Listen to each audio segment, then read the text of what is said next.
Hi everyone, a very warm welcome to all of you at Unacademy SSC Plus।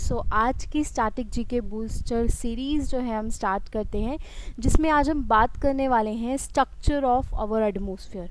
अर्थ के atmosphere के ऊपर आज मैं आपको सारी चीज़ें बताऊंगी, इसके कुछ इंपॉर्टेंट फैक्ट्स। तो ये है ज्योग्राफी फैक्चुअल इंपॉर्टेंट वीडियो। इस वीडियो को पूरा कंप्लीट आपको देखना है और लाइक कर देना, चैनल को सब्सक्राइब कर देना और यस कमेंट सेक्शन में बताइएगा कि आपको ये स्टैटिक जीके बूस्टर सीरीज़ कैसी लग रही है। सबसे पहले अगर हम बात करते हैं, देखो जो स्ट्रक्चर होता है हमारे एटमॉस्फेयर का, उसको हम क्लासिफाइड करते हैं इनटू फॉलोइंग लेयर्स। ये आपकी लेयर्स होती हैं, इस तरीके से जो है इसको क्लासिफाइड किया जाता है। अगर आप सबसे पहली लेयर देखते हो तो उसको बोलते हैं हम ट्रोपोस्फेयर, राइट। जो ट्रोपोस्फेयर होती है ये 12 से लेकर 18 किलोमीटर तक फैली होती है।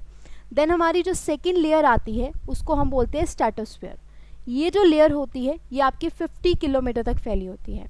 एंड देन फर्दर हमारे पास आती है मेसोस्फेयर। मेसोस्फेयर जो हमारी होती है वो 80 किलोमीटर तक होती है। एंड देन थर्मोस्फेयर आपकी 80 किलोमीटर तक अगर आप देखोगे, ठीक है। और देन फर्दर 700 तक जाती है। देन आती है एक्सोस्फेयर 700 से लेकर 10,000 किलोमीटर तक। तो इस तरीके से अगर हम बात करें तो यहाँ पर हमारी लेयर्स जो हैं इसको 5 तरीके से कैटेगराइज किया जाता है। अब एग्ज़ाम में बहुत सारे इसके ऊपर क्वेश्चंस आते हैं, जैसे कि सबसे पहले आपसे पूछ लिया जाएगा कि फर्स्ट लेयर कौन सी होती है एटमॉस्फेयर की, आपसे पूछ लिया जाएगा कि लास्ट लेयर कौन सी होती है, या आपसे पूछ लिया जाएगा कि जो ट्रोपोस्फेयर है वो कितने किलोमीटर तक होती है। तो जैसे हमने अभी अभी देखा कि जो ट्रोपोस्फेयर होती है 0 से 12 किलोमीटर तक होती है, या आप इसको कह सकते हो स्ट्रेटोस्फेयर जो 12 से लेकर 50 किलोमीटर तक आपकी जाती है। फिर 50 से 80 हो गया मेसोस्फेयर, फिर 80 से 700 हो गया थर्मोस्फेयर, फिर 700 से लेकर 10,000 तक आपका हो गया एक्सोस्फेयर। अब इनके कुछ करेक्टरिस्टिक्स आपको पता होने चाहिए। सबसे पहले मैं बात करती हूँ ट्रोपोस्फेयर के बारे में।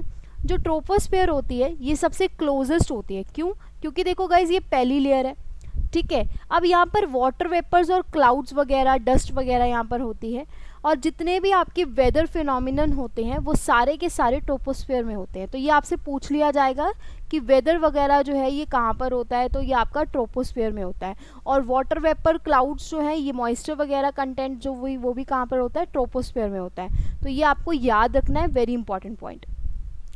उसके बाद स्ट्रेटोस्फेयर के बारे में बात करते हैं। सेकेंड लेयर होती है, यहाँ पर ओजोन होती है, ओजोन लेयर जिसको O3 भी बोला जाता है। ये जो लेयर होती है ये हमें अल्ट्रा वायलेट रे यानी कि सन की जो रेज होती हैं अल्ट्रा वायलेट रेज उससे बचाती हैं। तो ये आपको याद रखना है कि ओजोन लेयर जो है वो कहाँ पर होती है आपकी, ये आपको पूछ लिया जाएगा। वेरी वेरी इंपॉर्टेंट क्वेश्चन, और ये SSC में बहुत बार पूछा जाता है। फर्दर हमारे पास आती है मेसोस्फेयर। मेसोस्फेयर के बारे में बात करते हैं। मेसोस्फेयर जो है ये प्रेजेंट होती है above the stratosphere. As you know अभी अभी हमने देखा ये थर्ड लेयर होती है। टेम्परेचर जो होता है मेसोस्फेयर का वो डिक्रीज करता जाता है, इंक्रीज इन एल्टीट्यूड, ठीक है। तो जैसे जैसे आप इंक्रीज करते जाओगे, बढ़ते जाओगे, आगे जाते जाओगे, 50 से ऊपर जाते जाओगे, तो इसका जो टेम्परेचर है वो क्या होता जाएगा, जो आपका डिक्रीज करता जाएगा इंक्रीज होने पे, हाइट बढ़ने पे, ओके। देन फर्दर हमारे पास आती है थर्मोस्फेयर। थर्मोस्फेयर में अगर हम बात करते हैं ये सेकंड हाईएस्ट है। क्यों?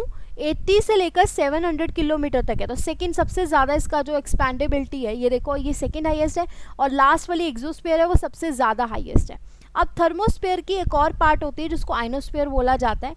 आयनोस्फेयर जो होता है इनमें आयंस वगैरह होते हैं, ये भी आपसे पूछ लिया जाएगा। अब थर्मोस्फेयर में क्या होता है कि जैसे जैसे आपका एल्टीट्यूड इंक्रीज होता जाता है वैसे टेम्परेचर राइज होता जाता है। मेसोस्फेयर में उल्टा होता है, एल्टीट्यूड इंक्रीज करता जाएगा, टेम्परेचर जो है वो डिक्रीज होता जाता है, ओके।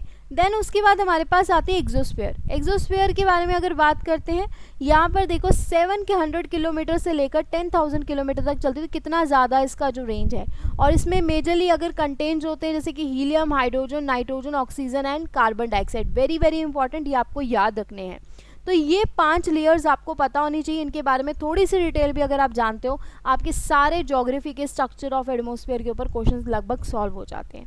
ये SSC रेलवेज़ वगैरह में सबसे ज़्यादा पूछी जाती है।